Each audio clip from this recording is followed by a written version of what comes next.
Well, good evening. Now, before I begin showing you some of the arguments and facts and figures, just sort of by way of raising your hands, who feels like they kind of understand what this legislation is proposing, or should I spend a minute or two explaining what's actually before us? If you feel like you know what the Cannabis Legislation Control Bill is about, put your hand up. Oh, only a couple of people.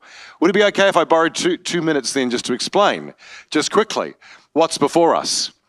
So this particular referendum is a non-binding referendum. There are two referendums this year. The euthanasia one is binding. This one is non-binding. And what we're being asked to do is begin a process that would ultimately see a bill go through all three readings and the full process. But essentially, this is the bill in a nutshell. That in order to control the use of cannabis, recreational cannabis, there would be now two ways that those over 20 could get hold of cannabis. There'll be shops established where you can purchase cannabis. There'll be a daily limit, 14 grams a day. If you wonder what that is in the old money, that's half an ounce. That's quite a lot of cannabis that you'll be able to purchase every day from the regulated store, which will have tested and approved all those products, and you'll be able to see how strong they are. There'll be a cap on the THC level of 15%. You'll want to remember that number, 15%. And so that will be the first avenue. The second avenue is that you'll be permitted to grow cannabis at home. 2 plants per adult, a maximum of 4, and where you are able to purchase 14 grams a day, under the homegrown part of the legislation, you'll be able to give away 14 grams of cannabis every day and be what is dubbed a green fairy. So if you'd always hoped to be a fairy, this is your chance to be a green fairy. And these are essentially the two ways in which cannabis would be made available, with the expectation, and we'll find out some about this tonight, that the black market would cease to be the main player, and that this would be the place that people got their cannabis from, the stores, or would grow it at home. And we're only talking about recreational cannabis. We're not talking about medicinal cannabis. That's already legal. Okay, so we feel like we've got a basic understanding? Okay. Well, if you had a seatbelt, I'd ask you to put it on, because I'm going to go real fast in my 15 minutes to try and really give to you the whole story. I've dubbed this talk the headlines and the whole story. Many of us will have heard the headlines that you're going to hear tonight. You won't hear me saying that they are fake news. I'm not going to say that.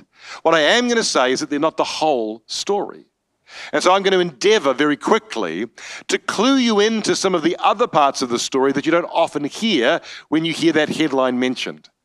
So that hopefully at the end of hearing the headline and the whole story, you'll feel like you're able to make a choice. You might feel like the headline's enough. You might feel like the whole story changes things. Ready? Let's see if the clicker is ready to go. All right, here we go. Headline versus the whole story. Okay, so you will have heard this. 80% of us have tried cannabis in our lifetime in New Zealand. The logic being that means that cannabis use is widespread. It's pretty normal kind of Kiwi activity. That 80% of us have tried cannabis, and so really, why should something that so many of us do be unlawful? That's the essential argument. Problem is, Ministry of Health said, no, actually, when we asked New Zealand, it was more like 42%. The 80%, I should say, comes from 2 excellent Kiwi longitudinal studies, the Christchurch Multidisciplinary Study and the Dunedin Longitudinal Study, both of which look at around 1,000 Kiwis born in the 1970s. That's where they got that figure from. Ministry of Health said, more like 42%. Now, that makes sense to me. I know that 80% of my generation have probably tried cannabis, but I don't think 80% of my dad's generation has tried cannabis. 42% sounds about right. But you know what? I want to suggest to you that lifetime use is a really lousy measure. Because does it really matter that you tried a joint 30 years ago at a party, but never again? Or is what's more important, who uses cannabis regularly now? And the Ministry of Health says the answer to that is around 15% or 600,000 Kiwis in any 12-month period use cannabis, 15%. Ministry of Health said actually 80% of adults over 15 used alcohol in that same 12-month period. So when people say prohibition doesn't work, I'd just like to remind you that the law deters 85% of Kiwis from using cannabis every year. Next headline. Well, you see, the problem here is that cannabis use turns ordinary Kiwis into criminals. And this is a big concern for those in the Yes campaign, because their thought is that because it's illegal, if you do it, that means you're some kind of criminal. And in particular, if you do end up in front of the courts, well, that's going to ruin your life. You're going to go to jail. You're not going to be able to get a job or travel and do these kinds of things. And I can certainly concede as a technical point that yes, it is a crime, and therefore as an activity, it is technically illegal. But you see, technicalities might not be the whole story, and they might not be enough to change a law. Because I don't know if you know this, but last year we changed the Misuse of Drugs Act in this country to write into law that the police were not to give people a conviction for using cannabis for recreational purposes. It's in our law that the police have been directed to use a health approach, to advise you to seek addiction services, to not give you a conviction. And that same change to the law says they're to focus their policing efforts on those who grow and sell cannabis, and they'll need to do that even if legalization becomes the new reality. So it's simply not true that we make criminals out of Kiwis. In fact, in the last 3 years, only 16 New Zealanders have received a jail sentence or home detention for their sole crime of using cannabis. Everybody else who gets a conviction, it's one charge among many. In fact, less than 1,000 charges in all now. Our conviction rate in New Zealand has dropped like a stone by about 70% over the last 20 years. And so you have about a 1 in 600 chance, if you use cannabis, of coming up in front of the court. We don't actually make criminals out of those who use cannabis at all. That's the whole story. You might have heard this next headline. Oh, I should point that way, right? Cannabis law is applied very unfairly to young Māori males. And it is true, the conviction and charge rate for young Māori males is significantly higher, even when other things have been factored in. And that, frankly, friends, is unacceptable, isn't it? It's unacceptable that there be systemic racism in New Zealand. The question is, does the changing of one law change systemic racism? Or is it in fact a change of heart that might be needed for those on the police force, for those who are in the courts, not just a change of law? See, the problem is that whilst it might be true that the current law victimizes Māori in terms of conviction, I promise you, under legalization, what we find is that communities of colour, vulnerable communities, are targeted by the cannabis industry. And so what we've seen overseas is that the cannabis shops, they open on the poor sides of town. They don't operate in the rich neighbourhoods. You see, they go where the most heavy users are. And sadly, Māori are disproportionately higher and more likely to be cannabis users, and disproportionately a larger group of them are heavy users. And you can't build a business model on occasional users. You build your business model on people who use regularly. So I promise you that the new stores will target the vulnerable. It's addiction for profit, and they're going to take the money out of the hands of the poor. You might have heard this one. Cannabis is harmless. Oh, that seems to be a big one at the moment. You know, friends, I think it's really important we understand that the cannabis you and I might be thinking of might not be the real cannabis anymore. You see, THC, which is the psychoactive ingredient in cannabis, the bit that makes you high, back in the 60s, it was only 3%. It's what's been dubbed Woodstock weed. I should have mentioned, by the way, in my introduction, I am a counsellor. I'm also a former cannabis user. In my 20s, I used every day for about 3 years. And when I was a user in the 90s, the THC level would have been somewhere between 8 and 10%. Now, the street THC level is over 20%. It's between 20 and 30%, so 10 times higher than the 1960s. In fact, I was looking at the Make It Legal, the Yes campaign Facebook page the other day, and one of their supporters was complaining, oh, I won't want to buy the cannabis from the shops. It'll be lousy. It'll just be 15%. I'm used to way stronger weed. You know what their answer was? Oh, don't worry. Once we win the referendum, we'll get them to change the limit and put it up. What's the whole story? Have a look at these. So there's the University of Mississippi looking at THC levels of the loose leaf product throughout the years. And in fact, in Invercargill, a man boasted to me that he had a plant at home that was 28%. And the next slide will show you that it's not just about loose leaf products, it's about edible products. Can we have the next slide, please? And those products, the brownies, the gummy bears, they'll be fine tonight, I promise you. They're up around 60%. In fact, some of the products that are being sold in places like Colorado have a THC level of up around 90%. So the cannabis of the 1960s might have been pretty harmless, friends. But right now we're talking about high-potency THC that triggers some very serious mental health outcomes, which I'll let Andrew talk to. Next one. All right, you might have heard this, that cannabis is less harmful than alcohol. And it's certainly true that there are different kinds of harms, and most of us know some people who've been deeply affected by alcohol. But the fact that cannabis might be less harmful than alcohol does not make it harmless. And there are different kinds of harms. I mean, look at this from Professor Mary Cannon, who's from the Royal College of Surgeons in Ireland. She says now that cannabis is the single biggest environmental predictor of the onset of schizophrenia.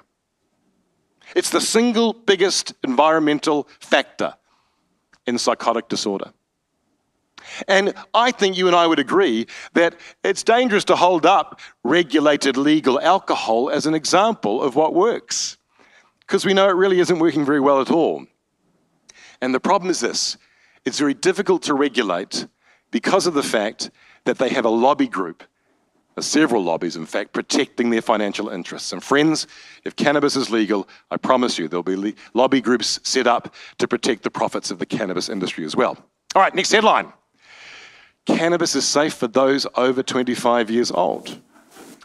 Well, actually, that's pretty much true, comparatively speaking. The problem is this, is that most of us don't start using cannabis over 25. The longitudinal studies show that the average age of first use is actually 19. And the problem is, and I'll let Andrew speak to this far in greater detail, but if you start using cannabis between ages 15 and 25 while your brain is still developing, you are going to encounter a much higher likelihood of the disastrous outcomes you're going to hear about. So these stats, for example, you need to know. That teen use, if you're a teenage user of cannabis, you're 4 times more likely to develop psychotic symptoms. You're 4 times more likely to develop cannabis use disorder. And of course, in this legislation, only those over 20 are allowed to buy the safe regulated product, which means teenagers will be forced to keep going to the black market where they have the whole time. And this graph over here is a comparison of the use of teenage cannabis use among teenagers in the differences between the states of the US where it's legal and the states where it's still illegal. And you can see the purple columns are the legal states. So teenage use of cannabis goes up after legalization in all those states, and everywhere we looked, it was true. All right, next one. Oh, you might have heard this one. This is the gotcha one at the moment, supposedly. But Aaron, haven't you heard that cannabis use has gone down by 50% among 15 to 17-year-olds in Canada? It's finally working. Teenagers aren't using it. Well, here's the thing. It's important when you hear the headline to go and investigate. So this next slide is the actual survey. This is the table from the actual survey. You'll note in there the 2 yellow circles are this stat that shows the 50% decline. Can you notice that there's a little letter beside each of those? It's the letter E. And in the legend of the survey, it says, use with caution. That's what it says. And yet the Drug Foundation, when they publicized this stat, they said this stat should be shouted from the rooftop. That's not with caution, friends. With caution is to see that as you trace your eye along to the right-hand side of the screen, where they reported daily use of cannabis, there's an F for 15 to 17-year-olds. An F in the legend says, too unreliable to be published. See, here's the problem. The whole story is this, that Canada uses 2 surveys to measure cannabis use. This one, the Canada Cannabis Survey, which they developed after legalization. But for many years, they've been doing another national survey called the Canada Tobacco, Alcohol and Drug Survey. Let's see what it said about the 12 months following legalization. Oh, well, that's a different story now, isn't it? 16 to 19-year-olds up by 22%. 20 to 24-year-olds up by 16%. 25 and over up by 10%. And that's the actual survey that Health Canada uses to measure prevalence over a 12-month period. The other stat was just for 3 months. See, that's the whole story. So at best, we'd have to say it's a mixed message. One survey went up, one survey went down. At best, we'd have to say it's too soon for us to know. Next. You might have heard this. This is more recent. Oh, Canada's cracked it. It's the first jurisdiction where the legal market has outsold the black market, 50.5%. It's the slimmest possible victory, but it's a victory. And it's true. Stats Canada did say that. Here's the whole story, though. Here's how that happened. Well, COVID-19 meant that the black market couldn't sell as easily, so people had to buy online. So the legal online stores had the heads up. The legal shops crashed the price of cannabis to match the black market.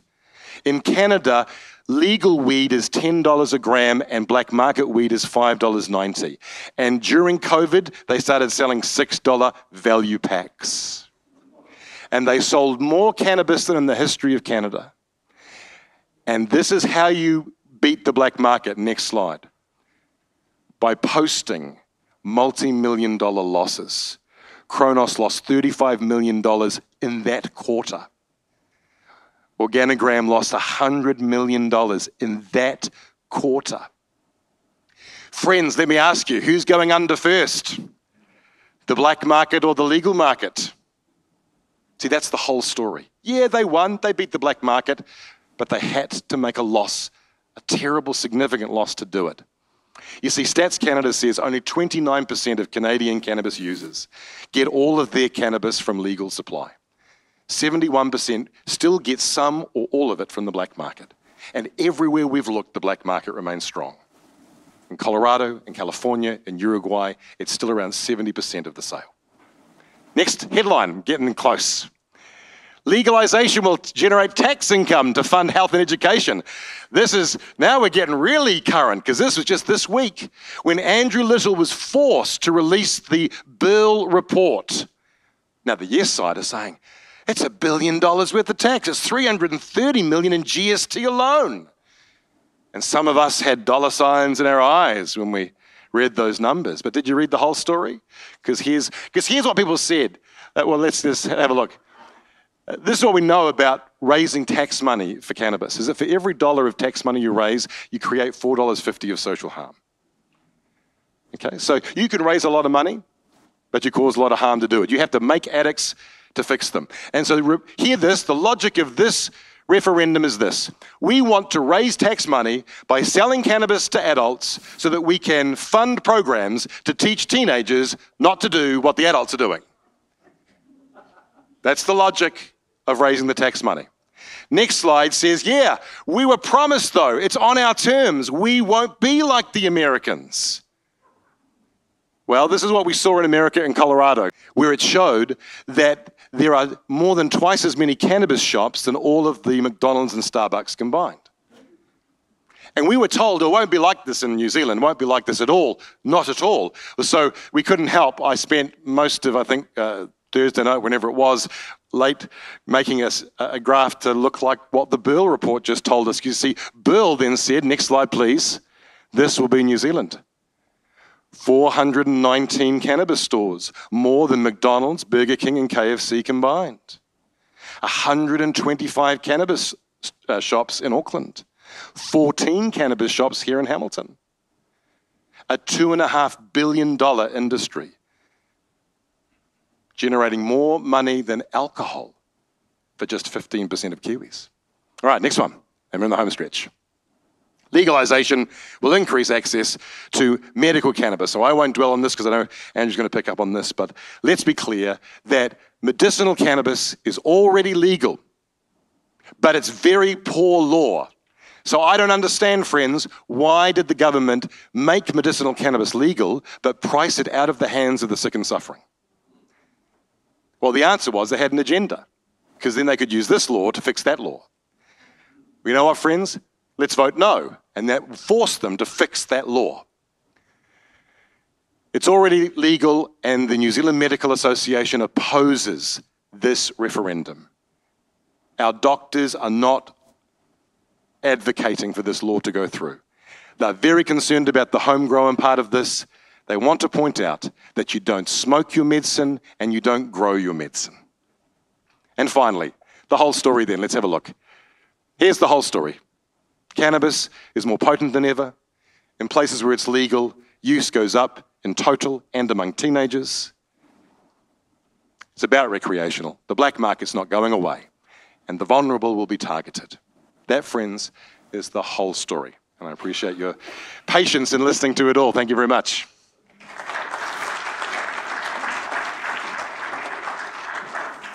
Well, thanks, Aaron. That was fantastic, and it's going to be a hard one to emulate. But certainly, for people that know me, I'm Andrew, well, don't know me, I'm Andrew Darby. I'm a psychiatrist that works here in Hamilton. I've got a number of different roles here working within the organization of Waikato DHB, as well as a consultant psychiatrist, then clinical director for Community Alcohol and Drug Service. I am not here speaking with that hat on, just to make sure so DHB doesn't get any flack and that I don't get any flack from the DHB. It's a personal reflection on what I know about the literature and hopefully something that's going to stimulate debate. So let's see if that works. And that's not going to work. It's fine. So we're just, Bailey, we're just going to get you to do whatever. So if we can do it, as I said, it's a personal reflection, not representing any organization. Let's go on to the next one. So what we do know is that if we look at the cannabis plant, there are a number of different cannabinoids within the cannabis plant. There are roughly 300 different compounds in the plant. The ones that we're talking about here tonight really are related to CBD, which is cannabidiol, which is the one that is often, I would suggest, incorrectly referred to as medicinal cannabis, because cannabis covers all of those products. Really, what we should be doing is referring to cannabidiol oil as cannabidiol oil, and that is it. But that's the one that's referred to as medicinal cannabis. And then there's tetrahydrocannabinol and tetrahydrocannabinolic acid. Now, the relevance of the second one is that in the plant, it's actually an inactive compound, but if you subject it to drying or to heat, it converts it to THC, all right? And those are the agents that actually cause psychotic phenomena or psychiatric problems. Next slide, please. What we do know is that CBD, cannabidiol oil, can be helpful in some medical situations. We know that it can be helpful in epilepsy, usually childhood epilepsy. It can be helpful in treatment of those, and in some adult patients. We know that it can be helpful in multiple sclerosis and the spasticity associated with multiple sclerosis. In chronic pain, it can be helpful. It can be helpful in chemotherapy-induced nausea as an anti-emetic, and it certainly can be helpful in palliative care. But we're not here to talk about CBD. We're here to talk about THC, all right? What we do know is this fantastic natural leaf or natural plant is a utopia. It offers everything. So it offers fatigue and sedation. It offers vertigo. It offers nausea and fever and increased appetite and decreased appetite if you want. And some of the additional side effects, if you're really looking for them, you can have a dry mouth, you can have convulsions, you can have a euphoria, or sometimes you can get a dysphoria. And if you really want to push the boundaries, you can have confusion as well. It's really great. And really, if you like the state's hospitality, because after all, as Aaron has said, they're probably going to be funding it. If they're not making money, they're going to be claiming your taxes as deficits in their financial model. So you can go a little bit further and become, suffering from hallucinations and paranoia. You might get admitted to the local psychiatric hospital and you'll get free accommodation and food. It's all great. So, those are some of the challenges associated with THC. Next slide, please. What we do know, and this is a scary side, and this is a side that I'm talking about as a psychiatrist, is that it does result in multiple impairments to people. And this is often the conversation that is tabooed by good old Chloe up in the Auckland Chambers and goodness knows what else. It does cause problems. It does cause psychosis. It does cause decreased IQ. It results in a number of psychiatric and physical disorders. We forget that. How many of you have actually heard of that debate? Not many. It certainly results in impairment in social achievement, and I'll elaborate on that a wee bit more. And it certainly does result in increased accidents. Road traffic accidents is just a typical one. For me, there's this confused narrative.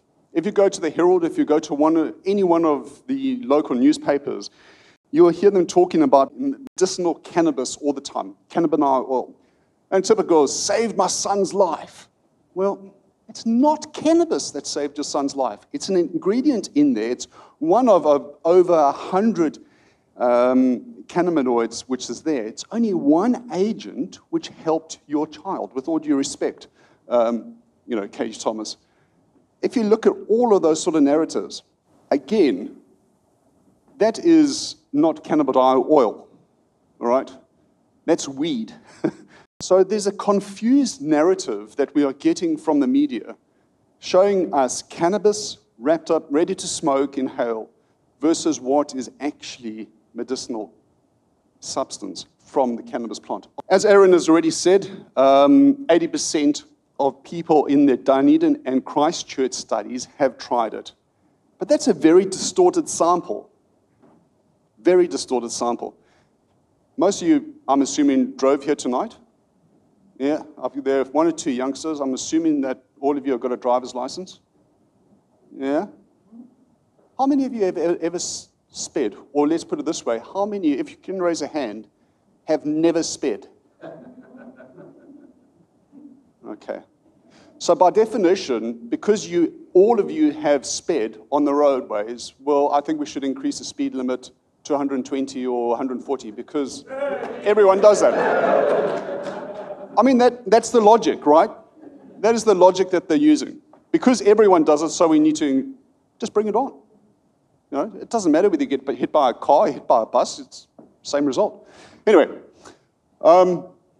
what we do know as well, and this is the really scary thing, is that the developing brain, when I first started, this is going to give my age away, but when I first started training in psychiatry, they were talking about the fact that as an adolescent, your brain is developing, and they'll say, oh yeah, by the age of 12, your brain's kind of developed, you can do whatever you like, it's not a problem. Then they ended up extending it into 18, and then into the early 20s, and now there's slight differentiation between, the brain's still developing 20, 25. They're suggesting that male brains are continuing to develop around about the 25, where the female brains have finished developing. I just like to look at it and say that we're more we're more able and more adaptive and more willing to learn. And but I get myself into a lot of trouble in that regard. I still haven't learned from that. But the reality is the brain's developing. And if you look at what the literature is saying, it's developing all the time, and that timeline's getting longer and longer and longer. What we do know is that the brain is incredibly plastic as well, and so it continues to develop dendrites and connections within itself. Chuck in a few poisons, why not? Poisons are good. Just chuck them in and just prevent those connections from happening. And really, that's what we're asking at the moment, is just to legalize a situation of putting more poisons into the system so that we can affect the brain. So what we do know is that people that have been using cannabis from an early age, they are significantly more likely to develop a psychotic illness. Significantly. In fact, double the rate. What we also know about is that a large proportion of people have used cannabis before the age of 21, depending on what studies you look at. But the beauty of this bit of legislation or proposed legislation, one of the founding principles is that the current legislation makes it illegal for us to engage in treatment, right? And so because it's illegal, it's very difficult to have systems to address illegal behaviors because you don't want to dob people in, and people are reticent to own up to the fact that they're engaging in illegal behavior because they might get arrested for it and have a conviction. If that is one of the principles of the current problems as people perceive it, then why are we leaving out the vast majority of people that have been using cannabis and they happen to do it before the age of 20? The legislation is contradictory. It doesn't make sense. What we also know is that there's a large, it's not everyone who uses cannabis that will develop psychiatric illnesses. We know that.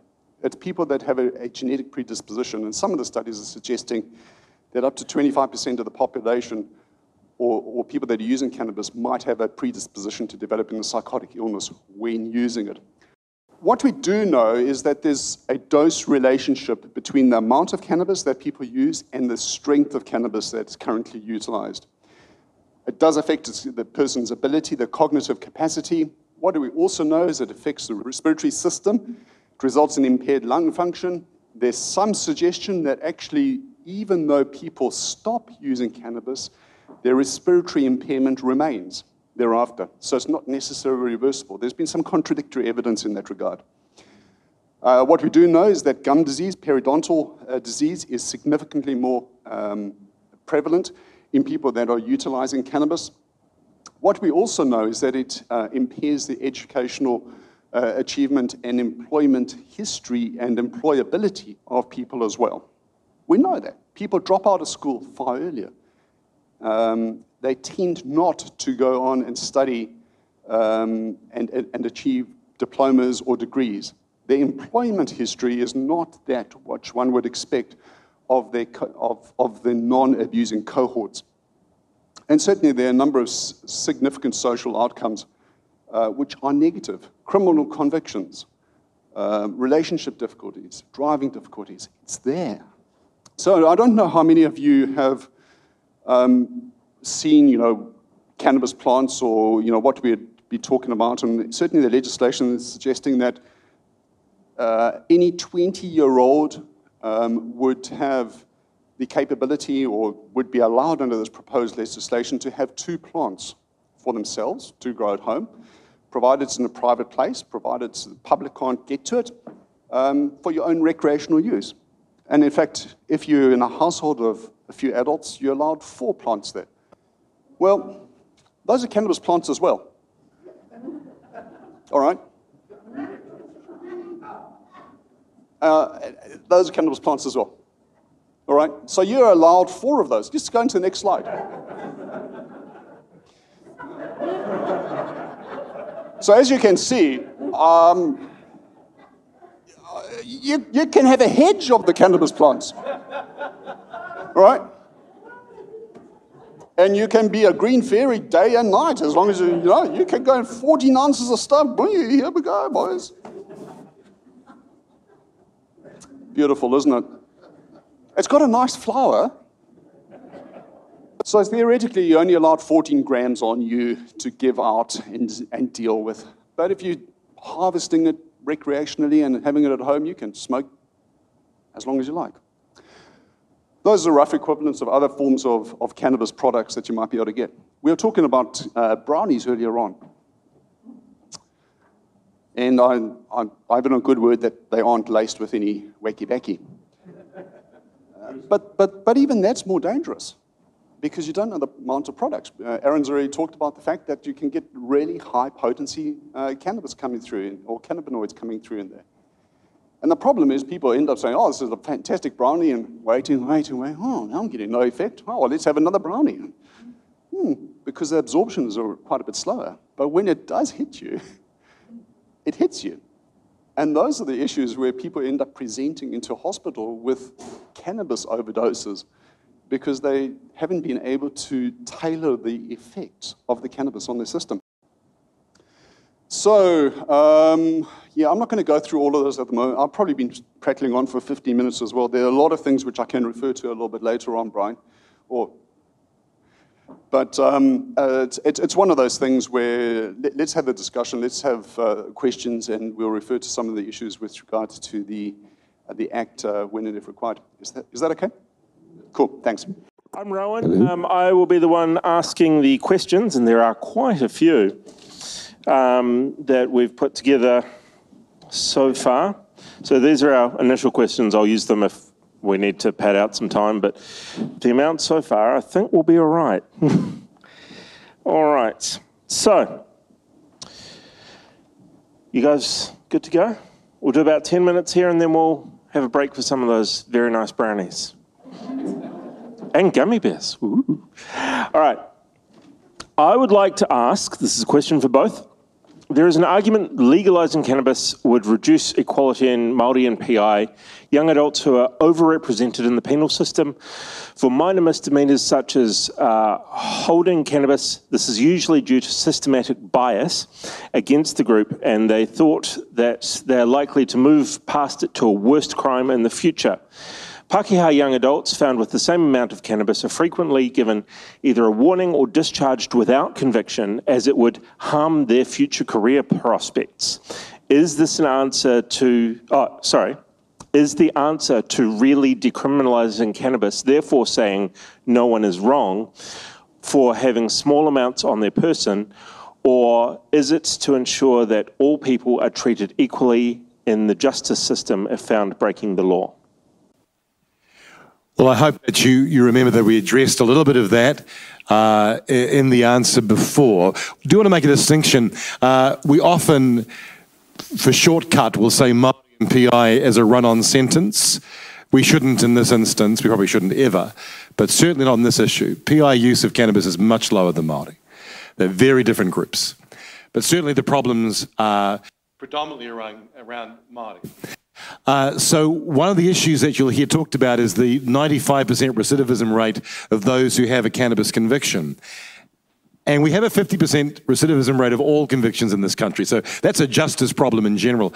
I just want to suggest that the complexity of the situation is that young Māori who return to their communities after doing jail time are probably going back to places where cannabis is being used and sold, and therefore it's much more difficult to break free of that lifestyle.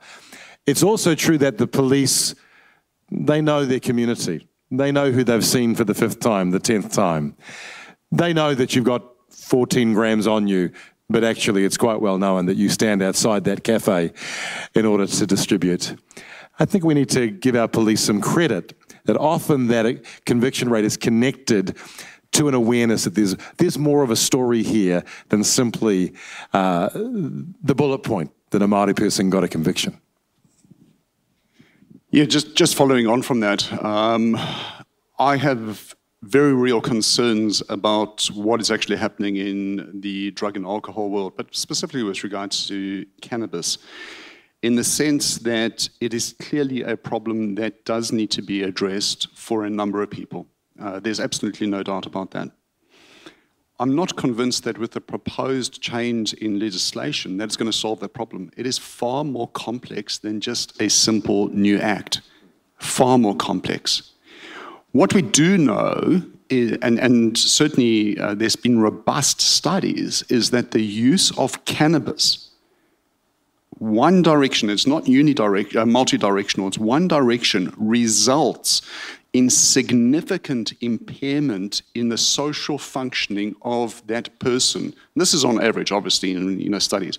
Results in significant impairment in the social functioning of those individuals.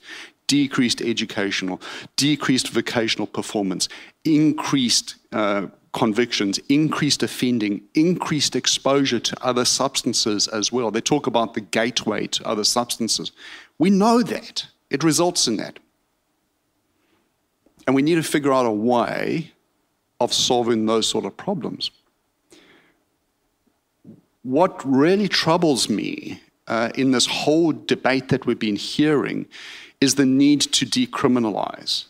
Yep, absolutely. In a sense, we do. It is a problem. It is an illness. If people are addicted to cannabis, it is an illness that needs to be treated like any other illness. But let's not glorify cannabis.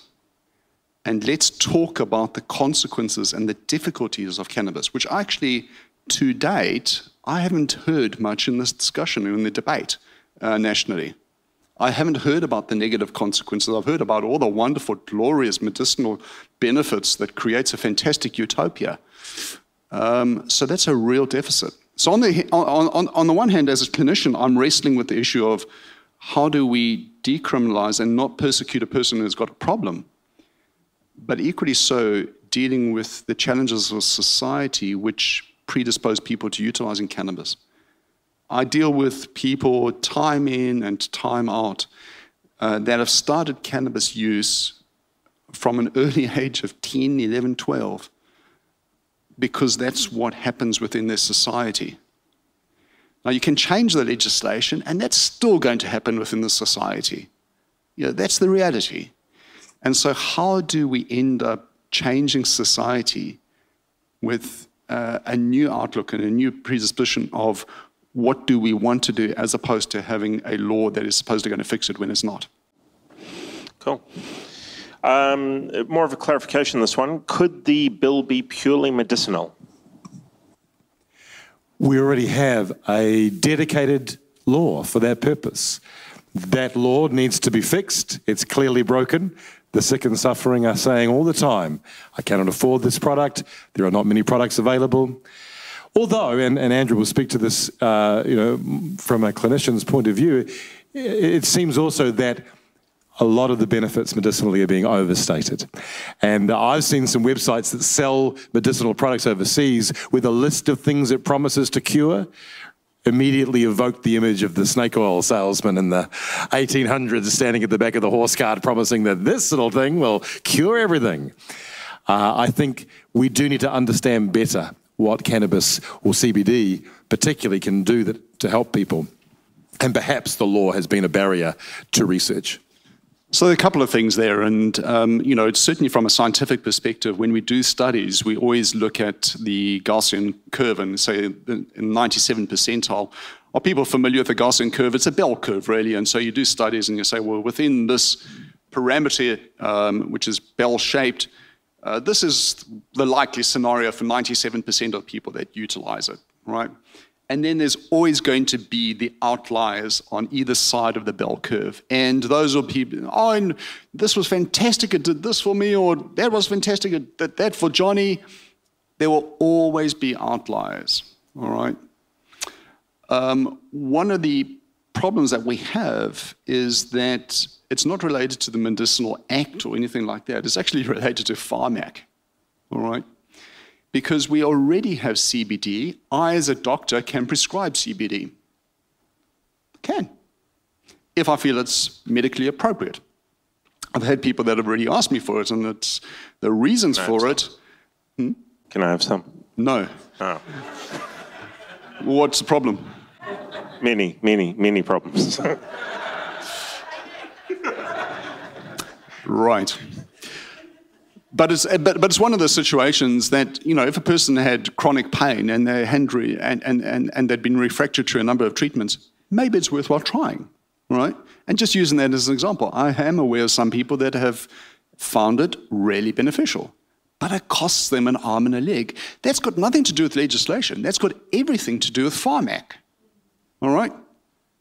It's the same sort of thing, and I'm just using an example of not too long ago, there was a chemotherapeutic agent that was really important for people that were suffering from breast cancer. And the only way that they could buy it was to fund it privately. And they petitioned Pharmac to have that funded by Pharmac, and eventually they did. And well done to them. It wasn't a change of legislation. It was a change of heart of Pharmac. It's the same sort of thing that needs to be happening in this regard. Cool. Again, a question for both of you. Legalising isn't going to change the side effects, so why don't we find ways to make it safer?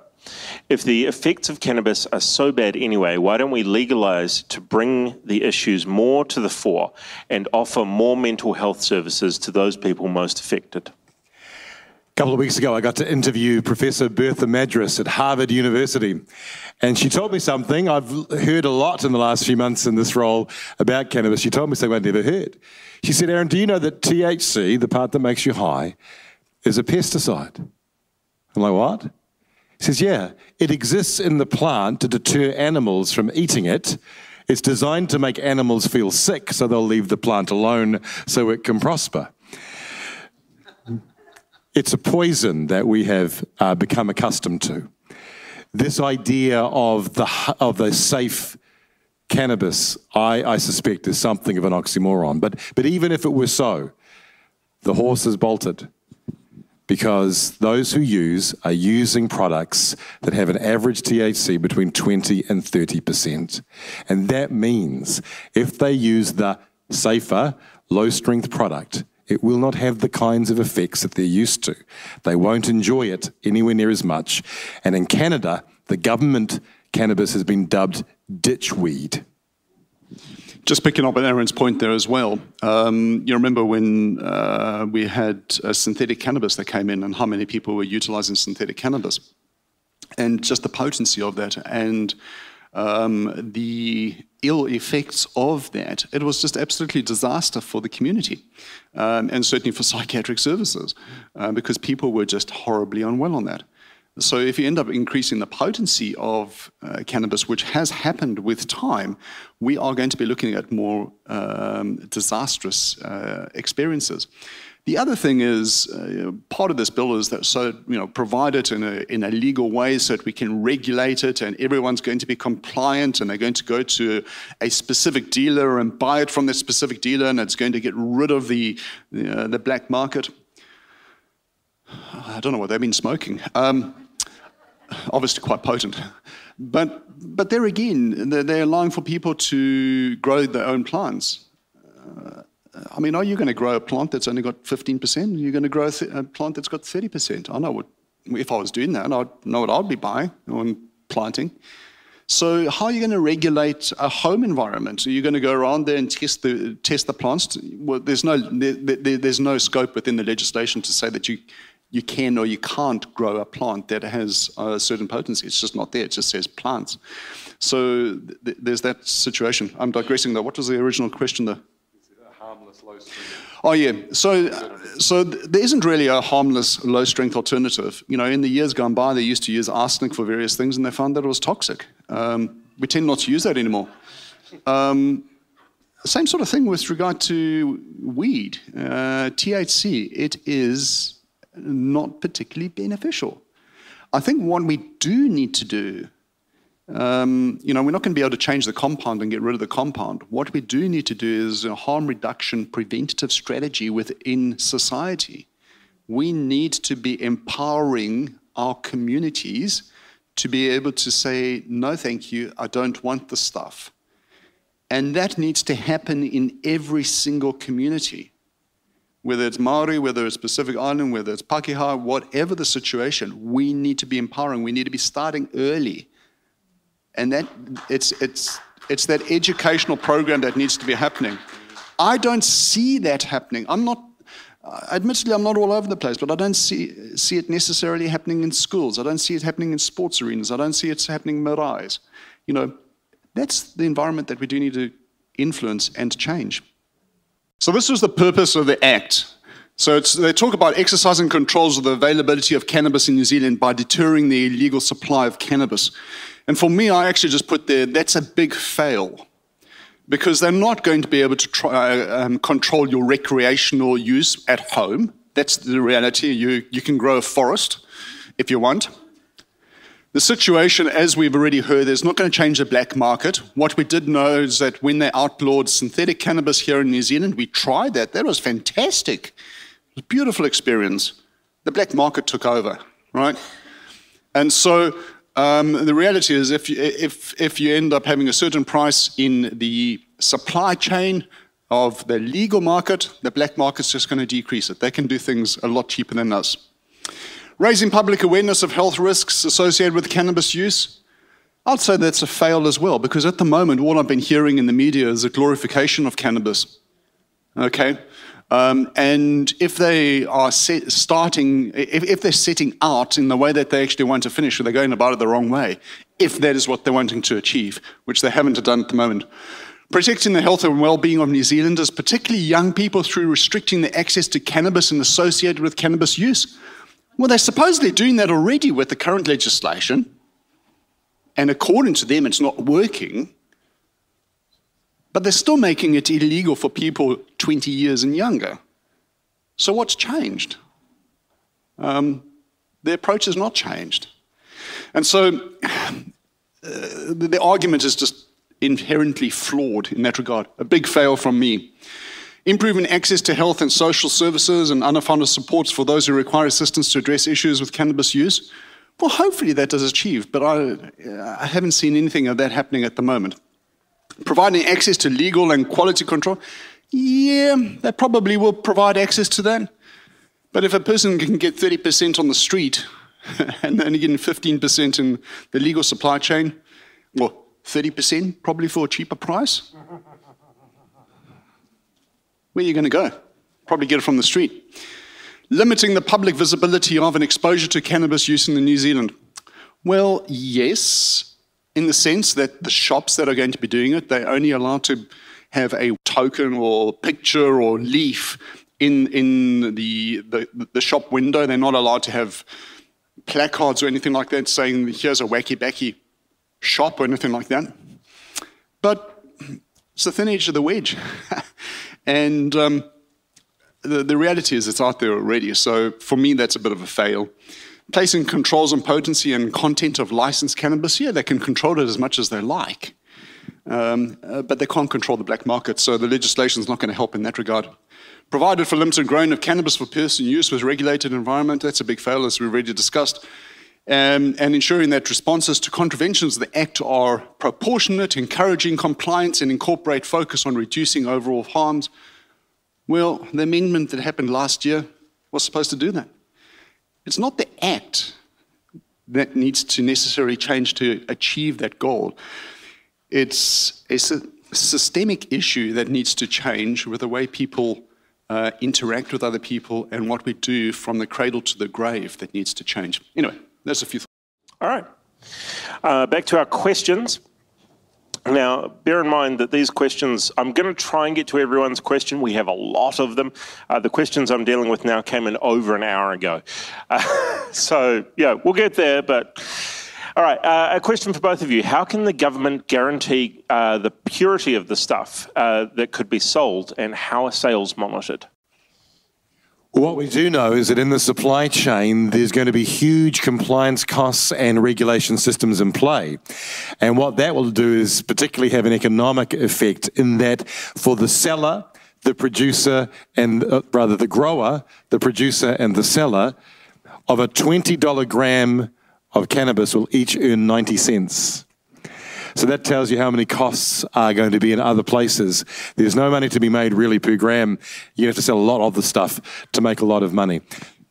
And certainly they'll be monitoring it from the time of growing, analysing it, looking at the strength of it, making sure that it's certified, and then it'll go into the supply chain, and then it'll go to the various, I was going to say hotels, but it's not a hotel, but you know, the various off-salers where, you know, or wholesalers or whatever we want to call them. So theoretically, there'll be a certificate of the quality control standards. So it will be there in that respect.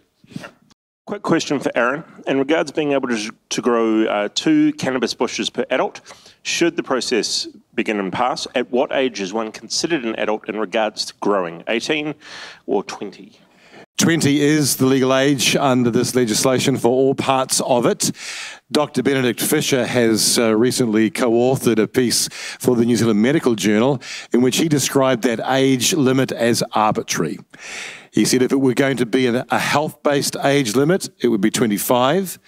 But if it's going to be a consistency-based age limit, it should be 18 like alcohol. That 20 is entirely arbitrary, and as we've heard already, 70% of people will use prior to that mark, and it's still the case in California. Their most recent stat said that 28% of 18 to 25-year-olds were now using cannabis, and that 40% of that group were in that 18 to 20% or 20-year age band, which would be unlawful. So the problem is most people who are going to be using and start using are outside of the provisions of this law. Cool. The other thing, just to add in there, from a consistency perspective, so they're talking about people from age 20 being able to do whatever they want to do with cannabis. But it wasn't too long back that wasn't it a similar age with regard to alcohol? And then they decreased it wisely. I think that was a fantastic decision that they ended up decreasing to the age of 18. Because after all, we didn't see any increased utilization of alcohol in the younger population. We didn't see any increased accidents. We didn't see any increased violence. We didn't see anything. In fact, it resulted in a healthier society in decreasing that age. So I would anticipate that probably in several years' time, they would end up saying, well, let's decrease the age of cannabis down to the age of 18. In fact, let's probably motivate to have it at the same age that you can drive a car, so maybe 16. And maybe from a contentious perspective, and say, well, actually, let's have it at the same age that a person can provide consent to have a termination of pregnancy, which is at the age of 14.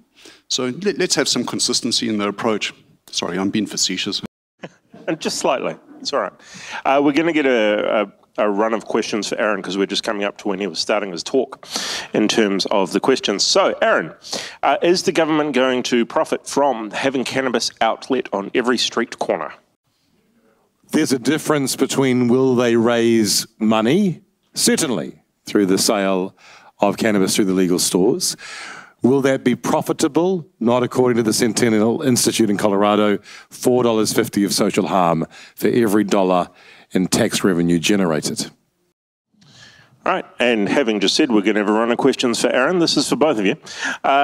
Why should we legalise if we can buy cannabis with high THC from tinny houses? If you lower the THC, it will not be as addictive as weed that is available on the black market. So that would mean that the black market would continue to thrive as hard smokers of the weed wouldn't be using the stuff from licensed suppliers. Well, it's more than that. The New Zealand Police and the June News have written out their report card on this legislation, and they've said that the THC limit in their language empowers the gangs, that it tells the gangs what to specialise in, high-potency products and edible products, because the law makes some provision for edible products, but not the full range of them. And we know that they are here already, right here in Hamilton. Only about 6 weeks ago, a young lady was arrested for selling her edible products through social media. And so the black market will specialise.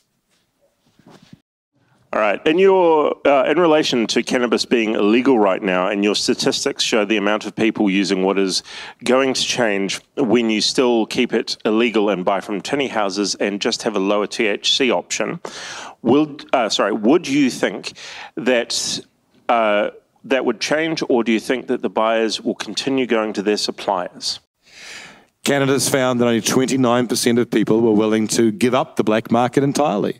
71% of users apparently weren't that concerned about being a criminal, because when there was a legal shop to purchase from, they still went to the black market. And that's because the black market is agile and well established. So let me tell you a quick story about what the current law can't compete with. My son is 23, and he showed me the other day on his phone a social media ad he gets 3 or 4 times a week from an old high school buddy offering to sell him cannabis through social media. He jokes to me, "Dad, this old friend of mine now has a marketing degree." I said, "Do you think he's going to give up selling through social media if it's legal?" He says, "Of course he isn't. The black market is now coming to us. It used to be that you had to know where the tinny shop was, the tinny house. The tinny house is coming to us now. The black market is active and agile. They're moving with the times, and the stores won't be allowed to officially market their products. So that whole world has been gifted to the black market." And I think it comes back to the point as well that, you can legislate till you're blue in the face, but it's an issue of actually educating your community and empowering your community to make informed decisions about what's good for them and what's not. And we need to be having that sort of discussion. All right, a citation question. Aaron, how are you quantifying social harm? You're right, social harm is difficult to quantify. The Centennial Institute have worked very hard to try and separate out cannabis, but you're right, it's very difficult. Let's take driving fatalities and accidents. It's often the case that the person who has cannabis in their system also has alcohol in their system. It is hard to quantify. The person who has lung cancer who smokes cannabis and tobacco.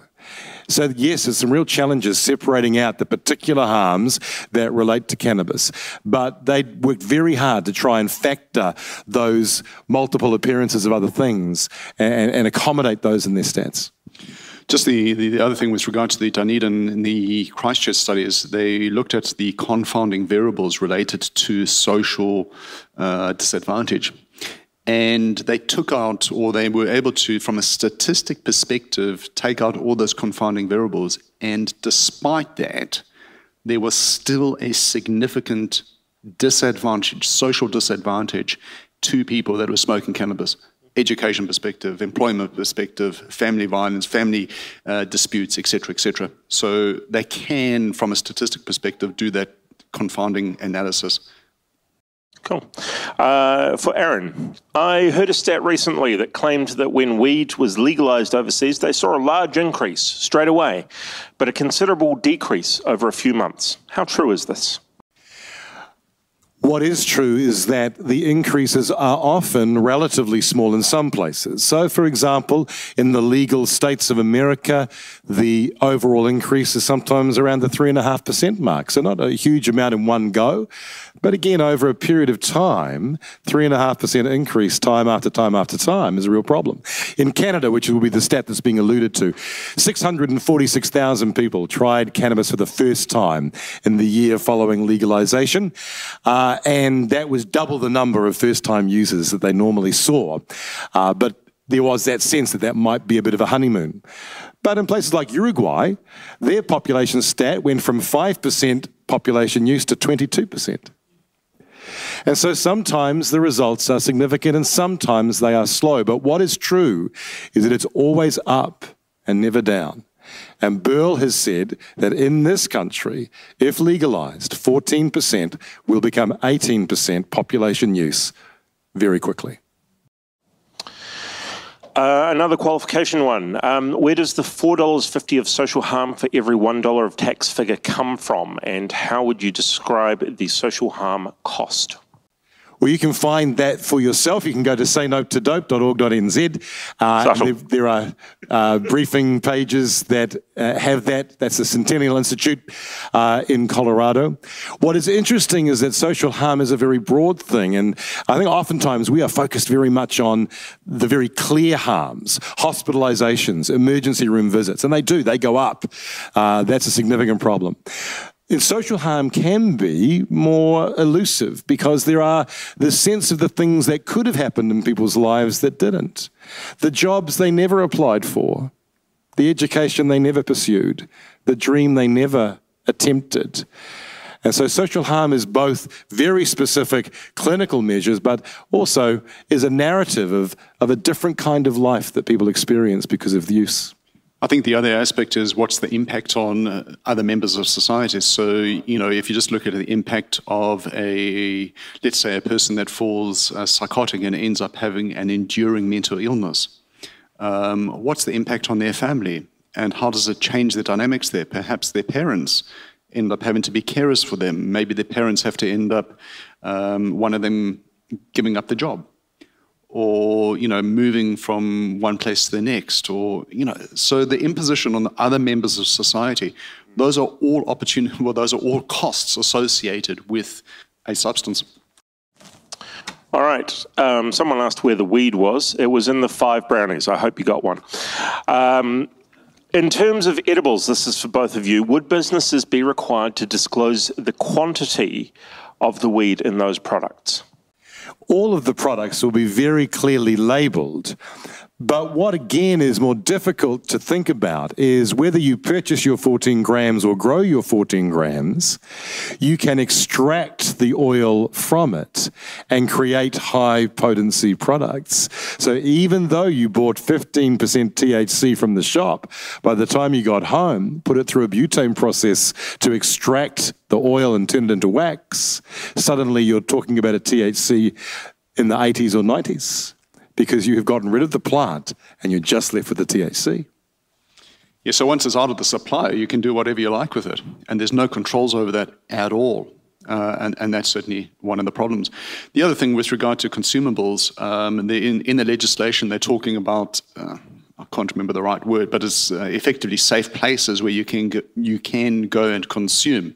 And they talk about the fact that you can't have it with other substances like alcohol, etc. Sounds good at face value. But when you start getting into the more granular bits of it, well, it doesn't allow for you to smoke or inhale it. It's only consumables of eating. And so, you know,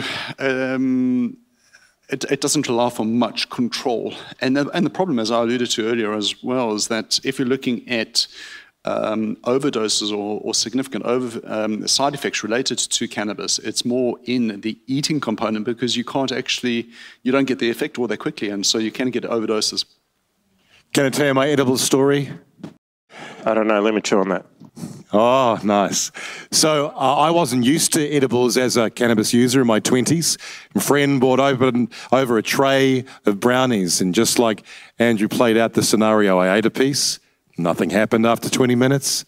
Thought I hadn't had enough, or maybe it was weak and there wasn't a lot of cannabis in the brownie, so I had another piece. Waited another 20 minutes, still nothing. And so I had a third piece, and nothing really was happening, so we went to the pub. And I was sitting in the pub, and my friend turned to me. I'd turned deathly white. And I'll never forget these words, because I've never heard this sentence before or since. He said, "If you're going to blow chunks, you need to go to the bathroom." And I went and sat in the disabled cubicle of the toilet with my hand on the handrail, and the cubicle went end over end over end for the next hour. And I regretted the brownies. Along those lines, actually, a colleague of mine who is a psychiatrist, he actually went to a party and ended up having some brownies that was had laced with weed. He didn't know about that. And so he actually ended up feeling quite terrible a few hours later. Ended up going home thinking that he had caught something, and ended up world spinning and having an horrible experience. In retrospect, he went to the host and said, one, that was illegal, but secondly, it would have been nice if you had actually told me about it, so I could kind of prepare myself for the experience and maybe enjoy it. This technically is a question for Andrew, but I'll field it. You said that people could grow 4 plants per household as long as they weren't accessible to the public, and then showed a slide where the plants were on the roadside. Is this not misleading? Yes, but it's also tongue-in-cheek. This is Top Shelf. We like to have a laugh. Depends on how the fence is. Just build a bigger ladder, right? Question for Andrew. Is there a direct connection between the use of cannabis and the high rate of depression with our young adults? Yeah, it's a hard one to call that. What we do know is that cannabis is in itself a depressing agent, and certainly does result in people feeling chilled out and more relaxed in some people. But I think it's far more complex than that. It may well be contributing to the higher rate of distress in the younger population, absolutely. But equally so, I think it's the social environments that we're dealing with and that we live in today, the millennial society, the consumer society, the issue of distress intolerance or the lack of distress intolerance. How many people actually have learned to deal with hardship and difficulties? And then the cohesiveness of society and the support that individuals get from their family and the larger society as a whole. There's a whole lot of very rapidly changing dynamics.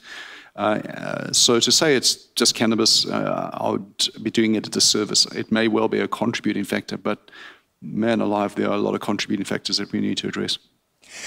One of the things I see as a counsellor is that whenever people use something to augment reality to make it more bearable, when they don't have access to that, reality is even more unbearable. And that, from my observation, is one of the huge challenges. That yes, when I'm high, it's not so bad, but I can't be high all the time. And when I'm not high, ordinary life seems that much more painful and difficult to cope with. Question for both of you. Would cannabis be sold in common coffee shops in front of children, or would it become common in normal fast food shops? Not in the first instance, but as the Make It Legal page pointed out, there's already agendas at play to have the conditions that we've been told will be the case today changed as this goes through 1, 2, 3 readings and select committee.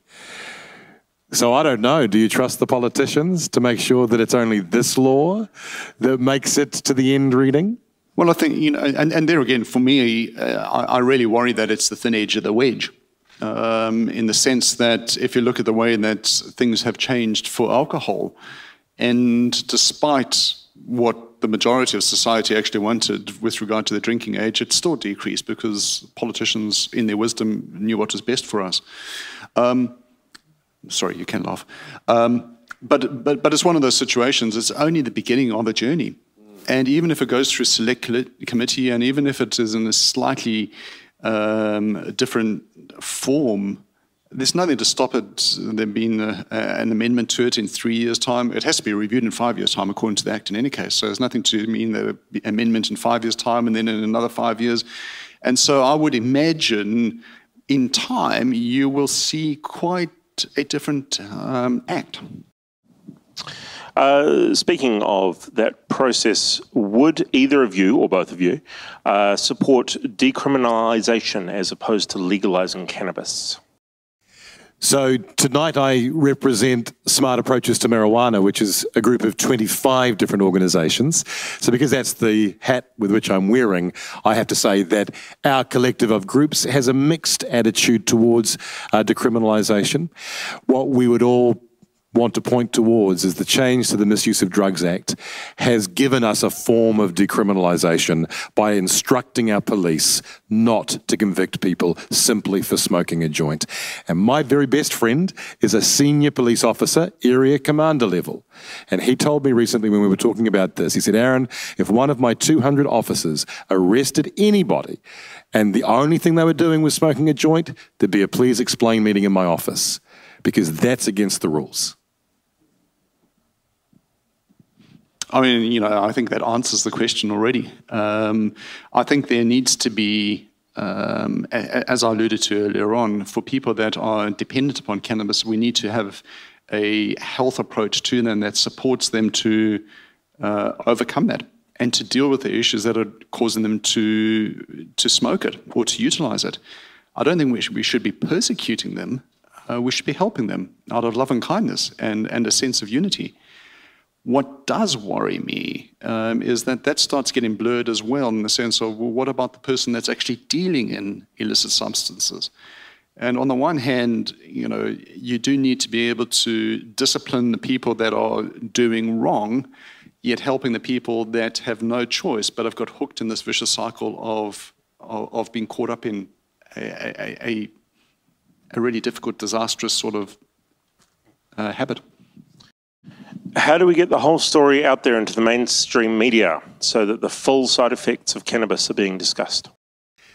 This has been a very disappointing experience for me as someone who's had 25 years in the New Zealand media. I want to tell you this story because I was shocked to experience it. If you'd asked me on the day one of this job, are our journalists to be trusted? Can we trust the media? As someone who's spent his life in radio, I would have said, absolutely. I've worked in newsrooms, been a newsreader. And yet, I can tell you that on Monday, I went into TVNZ and they asked me, as the spokesperson for SAM-NZ, have you received any American money from SAM America to run this campaign? Of which the answer is no, not a cent. In fact, I made sure that we got our accountant to write an auditor's letter to verify that we'd not had a single cent from overseas. And the same reporter who heard me, who knew that that was the truth, the next day ran a story that the Americans were interfering in our referendum. So friends, sadly, my experience has been that there is a very little appetite for anything that does not fit the narrative of the culture. And the narrative, sadly, of our media is that they think that the yes position is the one that needs to be favoured. And so from time to time, they give us a little shot, but there are 9 referendum campaigns on the yes side, and there are 2 on the no side. And the media coverage is about that skewed as well. How do we as a community approach the stigma towards cannabis users, whether the bill goes through or not? This is usually where I defer to Brian, but, you know. I have one of those really good. It was number 4, was it? Yeah. I mean, the question that I'd end up asking whoever asked that was, well, how do we deal with the stigma that's associated with other habits, challenges, behaviors that we don't like? Because I think, you know, as a society, we need to be able to help people through the difficulties. It's not to go and persecute people.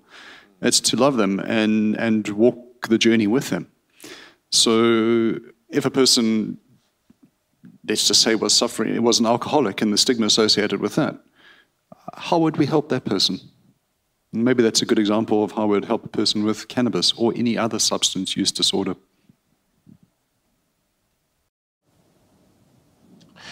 All right. This is an interesting one. Firstly, I'm behooved to remind HCBC that a debate happens between two opposing ideas, not two parties that agree on a topic. I'll take that one. This is meant to be an informational evening, not a debate. It's about the debate. And we've had some adversarial questions, not as many as I actually thought we would have. I thought we would have more. But that's what people want to know. One of you said that medicine isn't something you grow. Would you like to rethink that statement when we consider vitamin C, penicillin, etc.? Is it not possible that if nothing happens by accident, since we believe generally, since we believe generally in a creator in this room, that this plant was created to be a medicine or for some other divine purpose? Well, I'll cover the last bit and let Andrew cover the first bit. That same creator made rattlesnakes. I don't advise handling them. Not everything in the natural world is appropriate and helpful for us to use. And remember, the THC is designed to tell animals, don't eat me. That's its purpose. But as for medicine being grown, well, I'll defer to the man who prescribes them. Well played. So yeah, just to reiterate, I mean, cyanide's a natural element as well, and I'm not too sure many of us utilize it regularly unless we want to kill possums. But with regard to, I'm not sure if I ended up saying that medicine wasn't grown or isn't grown. Okay, Aaron, well, it's all your fault.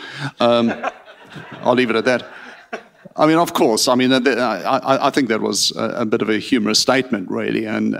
But the reality is that if we're looking at medicine, we need to, in fact, all of the medicines that we end up prescribing here in New Zealand go through vigorous safety testing. And it's only once they're shown to be beneficial and create more good than harm that we are allowed to prescribe them. Okay, does that make sense? A lot of literature has been talked about the fact that alcohol, if it didn't exist at the moment and someone invented it and decided that this was a jolly good thing for us, if they went through the same regulatory processes to try and get on the market, it would fail dismally. It would not be allowed. The reality is it's been around for centuries, so unfortunately it is. If cannabis went through the same regularity processes as alcohol or any other medicine, it would not be classified as a medicine. It would have a lot of problems associated with it. You know, and so that's the reality. Yes, there are medicinal properties to it, and let's be very clear. Let's distill those out. Cannabidiol oil, great. For some people, it works really well. But let's be selective, and let's not color the whole perspective with rose-colored glasses and say cannabis is fantastic, because it's not.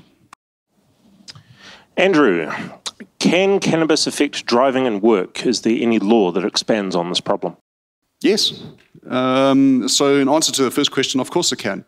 I mean, any substance that can alter your cognitive ability or your thinking processes or your sensorium can affect work, can affect driving. There's no doubt about that. And so what the literature is very clear about is that it does result in decreased or impaired functionality at home, functionality from an educational perspective. We talked about schools, universities, technicons, diplomas, degrees, whatever. People achieve lower grades there, but it also affects your employment in the sense that a person's ability to sustain concentration and work effectively at work is impaired. And if you look at driving, well, you know, all of us, hopefully if we drive here tonight, we concentrated on what we are doing and didn't go above the speed limit because none of us have ever sped in our life. And so, you know, yes, it does result in impairment as well and increased road traffic accidents. Not as high as alcohol, but it still does result in an increased road traffic accidents. And it comes back to my bus and car analogy. A road traffic accident is a road traffic accident from my perspective. Of course, there's differences in severities, and I'm not trying to minimize the impact of that. But whether you get hit by a car or hit by a bus, you're still going to have some significant injuries. So, Very quick question for you, Andrew. Have you ever had an edible? I've never used cannabis in my life, and I've never had an edible. Part of that is because, one, I'm crazy enough as it is. Yeah. But I've actually seen the effects of cannabis on a number of people in society, and it scares me witless. I would love to, I've said it openly, if a person could guarantee me a positive experience, guarantee me that I would enjoy it, and a positive experience, and that I would have no sequelae thereafter, and that it was legal, I probably would be very tempted to try it. But no one can guarantee me that. No one can guarantee that I can have a positive experience, and no one will guarantee that I will not have an enduring mental illness after that. And no one can guarantee that I'll end up doing things that I will later end up regretting, either for myself or for my family or for society. And so it scares me witless. Fair enough. We've got 4 more questions and 10 more minutes, so let's see if we can do this. How does the smoke from cannabis affect children in a household? Does it affect their ability to learn? Ooh, I'd like to tell you about my first day on the job, my first day publicly at least. I used to work on the Morning Pirates on Radio Hauraki, and Leah Panapa and Dean Loningham were my co-hosts. And so on day 1 of the job, when it was publicly announced that I was the spokesperson, Leah Panapa got in touch with me. She does Magic Talk nights.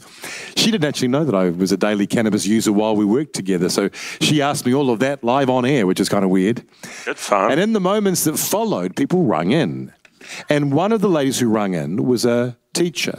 And she said, I'm really struggling with the fact that it's clear to me that some of the students that I teach have been affected by secondhand cannabis smoke by the time they get to school.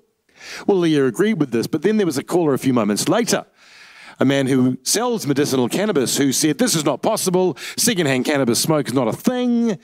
So the next day, day 2 of my job, I rang the New Zealand Respiratory Foundation, who opposed this legislation. And I said, what do you guys know about this? Well, later that day, they sent me a study that showed that 50% of the children in the homes of cannabis smokers had THC in their urine from the sample that was studied. 50. Half the children had THC in their urine because they'd been in a room where cannabis was being smoked. I think we just need to take it one step further as well, that we've already talked about, and the literature is abundantly clear that the earlier a person, during their formative years, remember males continue to be formative until the age of 55, I'm joking, but during the formative years, it affects brain development. Yeah. And so during childhood, incredibly important, during adolescence, incredibly important. I ended up seeing a patient some time back who had an incredibly traumatic and difficult childhood. And part of that childhood, in order for him to be subdued and calmed down, his brother would be smoking cannabis and blowing cannabis rings into his face so that he could sniff it and calm down and go to sleep. Now, obviously, the concentration of cannabis at that stage was significantly greater in the air. But the reality is that if we're looking at tobacco smoking, I mean, we as a country have really gone hard at trying to decrease the amount of tobacco smoking, decrease the amount of smoking in family environments, in households, because of the negative effects that it has on a mokopuna. You know, we've been really very clear about that. Yet we haven't been particularly clear on the use of cannabis. It's just gobsmacking. All right, question for both of you. Why don't we create more life coping skill courses? We need community leaders to help people deal with difficulties rather than take substances to avoid them. Why don't you do it? Yes, what a great idea. And indeed, that's what we are advocating for. We are not, at Sam NZ, pro convictions and prohibition. We don't think you should go to jail or get a criminal conviction for smoking a joint, but nor do we think that the answer to that is commercialization and setting up an industry that's addiction for profit. We have health and education programs for speeding, for drunk driving. They are unlawful activities. We can have health and education for cannabis, and yet in my life I've never really seen this. But here's the problem, is that we now know from the jurisdictions that are legal that the risk assessment of cannabis as a behaviour drops in legal states. Teenagers don't see it as a risk-taking behaviour. So if we go down this road, it's very difficult for an educator to get up and tell a group of teenagers cannabis is harmful and have them think, well, it can't be that harmful. I walk past a store on the way to school. It's about sending clear and consistent messages. Yeah, and just adding to that, I mean, we collectively have to go out there and take the message to families, to the young ones, into all areas of life. And I haven't seen that happening particularly well at the moment. Not entirely sure this question fits, but I'll ask it anyway. Why don't we introduce holistic and healthy ways of doing business instead of causing weakening and disabling the social fabric? Do you guys want to try and answer that? I'm not sure it quite. I mean, great. It makes a heck of a lot of sense to me. Why would we throw another enterprise into society that's having enough challenges all on its own with day-to-day life issues and chucking cannabis issues as well? Well, we'll at least answer from this point of view. One of the controls in the legislation is that no one business can have more than 20% of the market. That's meant to protect the market from big players. Except Burl just valued the market at $2.5 billion, which means that you can have 5 businesses with an annual turnover of $500 million. Now, those are some big businesses, friends. And you've got to ask, who's got deep enough pockets to roll out a compliance, growth, manufacture, retail strategy that can take advantage of 20% of this market? The other thing, Aaron, and please correct me if I'm wrong, it doesn't say that it has to be a New Zealand business. My understanding is that it could be, there's a very real risk that those businesses could end up forming alliances or be other parts of multinational companies as well, which have incredibly big pockets. Well, to be specific, what's true is that no individual who be granted a license will be a non-New Zealander. Right. Only New Zealanders will be granted the license to sell. But in time, where are the restrictions to stop big pharma, big tobacco, big alcohol starting to buy shares in that business until they ultimately have a controlling interest? And they are waiting, because these businesses know that this is the next big industry. Tobacco knows they need to find their next thing. And alcohol and pharma, they know what it means to make money by scaling a business. So be careful, friends. It's coming. Can we have some more brownie? Is there any more brownie? I don't know. If there is, I'm sure we will be able to have some. Got some gummy bears here for you. Huh? There you go. Pastor almost got that one. Okay, fertility challenges are becoming increasingly common. I know about this. My boy is an IVF boy. What, if any, impacts might cannabis use contribute to this? The research is already showing that there is some significant fetal development issues. What we're noticing in the US is the difference between medical advice and the advice of the person selling. So the American Medical Association says that you should not use cannabis whilst pregnant, but in Colorado, when they did a little blind study to test the cannabis dispensaries, 70% of the shops recommended to pregnant women that this would help with morning sickness and you should use it. So they went directly against what they knew was the official medical advice. I think, I've two thoughts. One, you just need to look at the tobacco industry. And at one stage, it was really in vogue to smoke throughout your lifespan, even during pregnancy. And we know that there are challenges associated with that as well. The other example is tonight when Brian got one of the brownies there and he fell asleep. So if you're falling asleep, that's certainly going to have some challenges in that area. Fair enough.